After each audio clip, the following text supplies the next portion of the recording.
Virtual 3000 to me is a movie about a boy and his journey with a group of friends he finds along the way.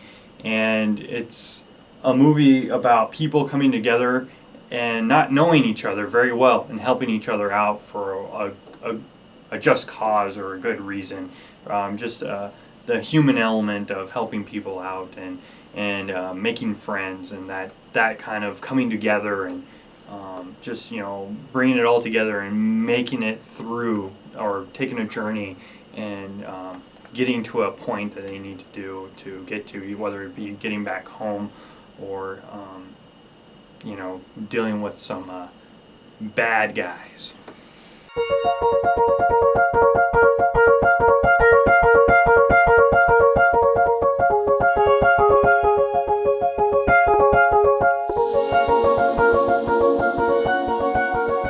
My favorite moments of Virtual 3000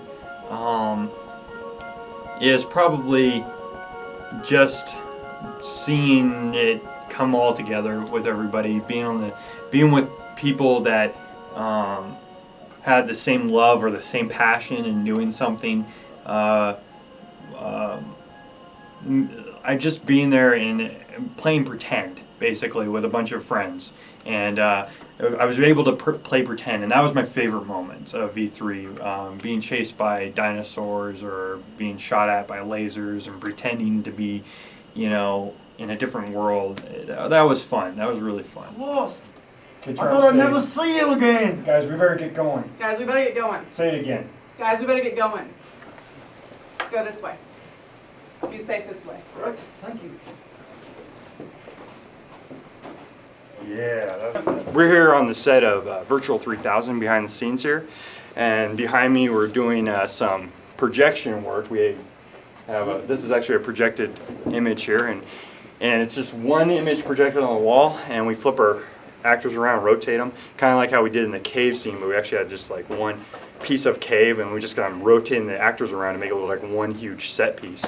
And so that's what we're doing here tonight, and it's been kind of crazy but fun, and everybody's been getting along.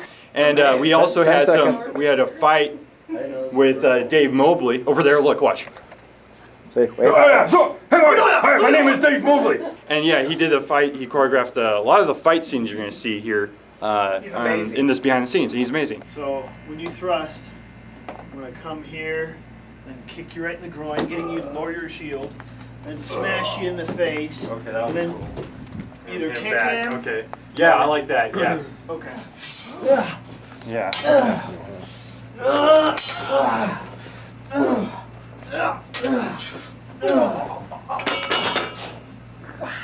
Okay.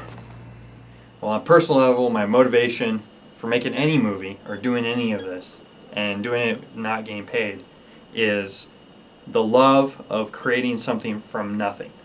And almost like what the movie's about, a journey, is the same thing. When you make a movie, it's a journey.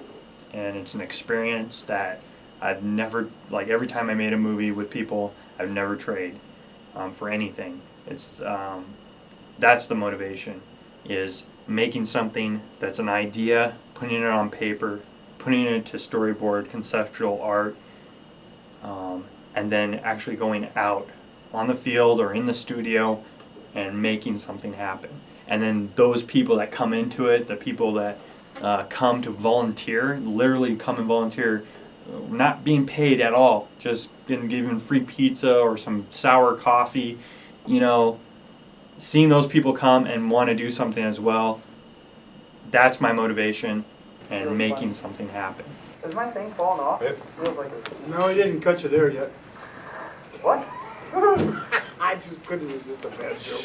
It Sorry, feels like Dave. it. Okay, here we go. Okay. Okay, get in positions here. One of my favorite moments is when we first started it, and I fall through the ceiling as this English night.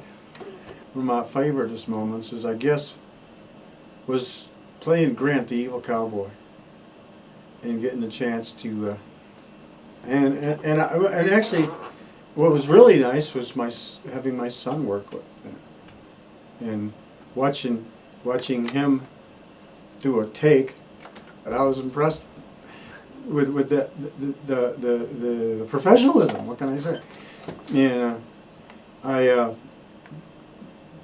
as far as the acting scene, I think my favorite acting scene was the 1895 Grant the Evil Cowboy. Okay, everybody likes to play a villain. Yeah. You know. It's over when it's over. Draw. That's the way you want it. Yeah, I also helped Christian out with some of the props, a lot of the Western stuff, the clothing and the guns and that kind of thing. I do that as I reenact anyway, and so I had a lot of that. Matter of fact, I think a lot of the Western scenes, I suggested to Christian, since I had them, let's put a Western scene in, and so that got put in. Because we had it. These type movies, you use what you got, and so we put that in there, and a little bit of the props for the medieval scene as well. I think one of the favorite moments. There's actually many, but I think part of the fun of it was a lot of this movie was done on an empty set in front of green screen, and it was a challenge to act to nothing or to act to a microphone stand or something like that, and pretend it was a real person or an android or whatever, and then to see it when it was finished, to see what we're reacting to. There are parts in this where I actually honestly don't remember when we were acting on a practical set. There were a few of them, but a lot of them again was virtual, and I have a hard time remembering what we shot for real and what was all added in later. Okay, good. Now look back. Now, cowboy, look back at Trump. Now look back. Yeah, good. Okay. Probably behind the scenes, I would say. All the fun and goofy, stupid stuff we did behind the scenes while waiting for takes and stuff. Mm-hmm. Yeah, just goofing off and having fun and being something that we're not normally. All the pizza parties. Yes. The gas buildups. How'd you get past the guards? Charlotte! How'd you get past the guards? It's a long story! It's a long story, but I brought my friend Charlie. Okay, Scott!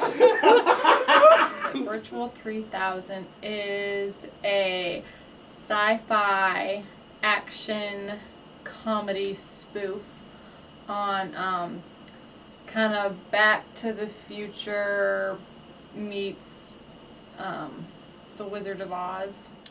I probably would say that it was an independent film done by friends, just sci-fi, good fun, good humor. Yeah. It's definitely different than the norm, so.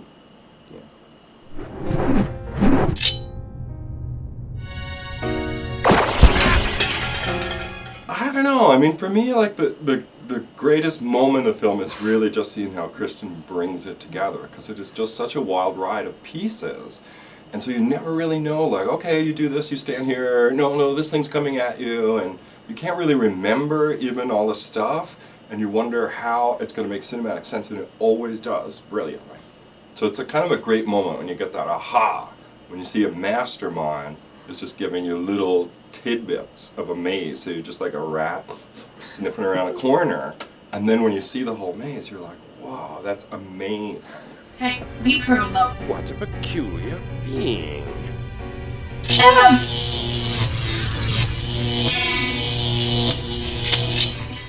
So yeah, the best times that I had on Virtual 3000 was the first time that Christian came over to me and said, hey, I would like you to do this voiceover. I said, well, for what character? And then he showed me this really cool effect where the character MICORAH comes into being at the beginning of the movie, or thereabouts.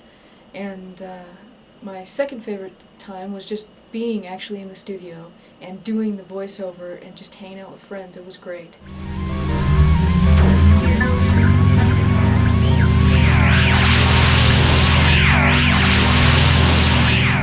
I would say to those people that are influenced, by Hollywood, or they want to make a movie and they don't have the necessary funds to make a movie they want, and maybe they're sitting around waiting to get like a chunk of money to make their dream movie. They have this idea and they think it's great. I say to those people, go out and do it. You have a camera. Technology is so much easier now you can, with a couple hundred or even $1,000, over 3 easy payments, and it's yours.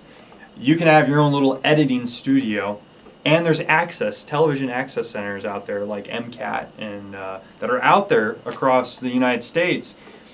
You should go find out more info about them and get involved, and you can make your movie. If you don't have the money, there is ways to get around and doing it. And so go out there and just do it, because if you don't, when that time comes to make your movie, or if it ever does, if you ever get that chunk of change to make your movie, and you've gone on and you've done it with nothing, and you just went out there and did it, you will know what you can do and how far you can stretch that money, and you'll know what you can do with it, and you'll know all your options. You'll have more faith in yourself, and because you've accomplished things with nothing. And that's what I got to say to those people waiting or wanting to make a movie.